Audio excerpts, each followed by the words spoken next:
Prove करायचं. पुढचं 8th example बघा. Segment AC and BD. Segment AC and BD intersect in point P. AP divided by CP. AP divided by CP is equal to BP divided by DP आहे. तर हे दोन्ही त्रिकोण आपल्याला एक समरूप आहेत असं दाखवायचं आहे. आता इथं आपल्याला इंटरसेक्ट केलेत म्हणजेच याचा अर्थ काय सांगितलाय तर हा अँगल आणि हा अँगल म्हणजे APB आणि CPD हे दोन्ही अँगल काय आहेत कॉन्ग्रंट आहेत. हे आपल्याला आधीच सांगितलेलं आहे इथं. त्यामुळे आपल्याला आधी इन ट्रायंगल हे दोन्ही ट्रायंगल आपल्याला घ्यायचे आहेत जे सांगितले ते ABP अँड ट्रायंगल CDP. या दोन्ही ट्रायंगलमध्ये A दिलेला आहे ते लिहा.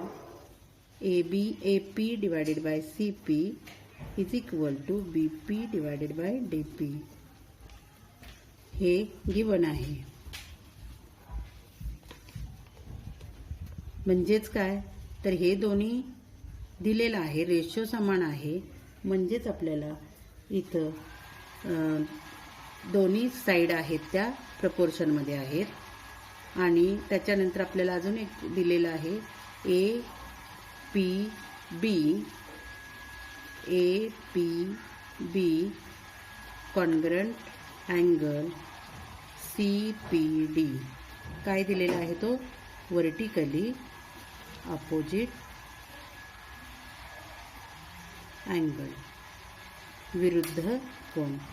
देअरफॉर आता ह्या दोन्ही साईड आपल्याला प्रमाणात दिलेल्या आहेत आणि हे अँगल एक कॉन्ग्रंट दिलेला आहे.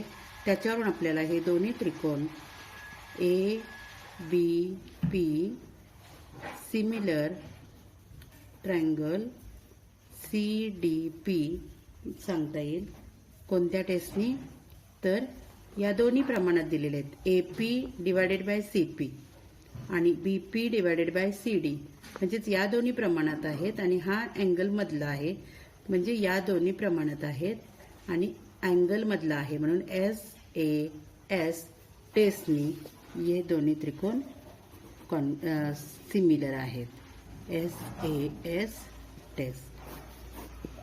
हे झालं आपलं 8th एक्झाम्पल. 9th एक्झाम्पल बघा. इन ट्रायंगल ABC या मोठ्या त्रिकोणामध्ये point D on BC.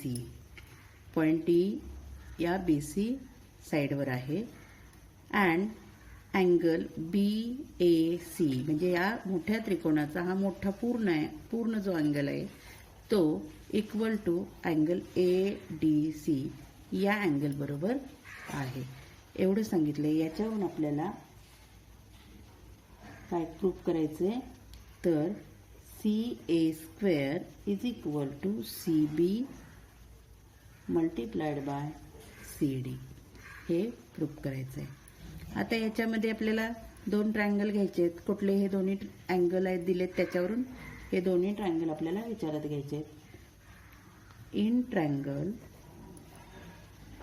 BAC and triangle ADC. BAC आणि ADC कारण A बरोबर D अँगल दिलेला आहे म्हणून आपल्याला BAC आणि ADC हे दोन्ही ट्रायंगल विचारात घेतले.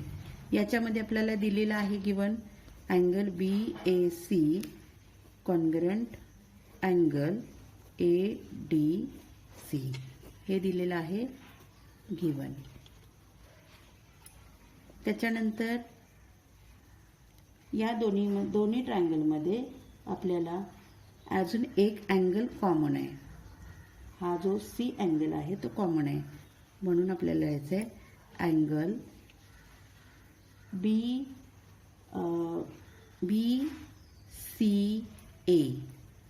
BCA किंवा ACB congruent angle D C A, D C A कोणता आहे तो? कॉमन अँगल, सामायिक कोण. आता हे दोन गोष्टी आपल्याला कॉन्ग्रंट मिळालेत, समान मिळालेत, एकरूप मिळालेत. त्यावरून आपल्याला हे दोन्ही त्रिकोण समरूप आहेत दाखवता येतात. Therefore triangle BAC similar triangle ADC. कोणती टेस्ट? AA test. मग आता देअरफॉर यांचे परत रेशो लिहा. रेशो आपण जे दाखवायचे आहेत आपल्याला CA, CD, CB याच्या संदर्भात घेऊ, नाहीतर तिन्ही रेशो लिहून घ्या. BA divided by AD is equal to AC divided by DC is equal to BC divided by AC. आपल्याला लागणार आहेत कोणते? तर CA म्हणजेच AC आणि CB आणि CDचा म्हणजे AC हे दोन्ही रेषा आपण कन्सिडर करायचे आहेत. CA ACच्या ऐवजी CA divided by CD is equal to BC CB divided by CA. आता क्रॉस मल्टिप्लिकेशन केलं. CA square CA multiplied by CA square is equal to CB multiplied by CD. हेच आपल्याला. आपण आता थेरम, सिमिलॅरिटीचा थेरम बघू. समरूपतेचे प्रमेय. थेरमचं स्टेटमेंट आहे, when two triangles are similar the ratio of areas of those triangles is equal to the ratio of the squares of their corresponding sides. म्हणजेच काय? जर दोन त्रिकोण समरूप असतील तर त्यांच्या दोन्ही त्रिकोणांच्या क्षेत्रफळांचे गुणोत्तर, एरियाज रेशोज ऑफ एरियाज म्हणजे क्षेत्रफळाचे गुणोत्तर हे त्यांच्या संगत भुजांच्या म्हणजे संगत बाजूंच्या वर्गांच्या गुणोत्तरा एवढे असते. आता आपण या दोन्ही डायग्राम बघू. ABC आणि PQR.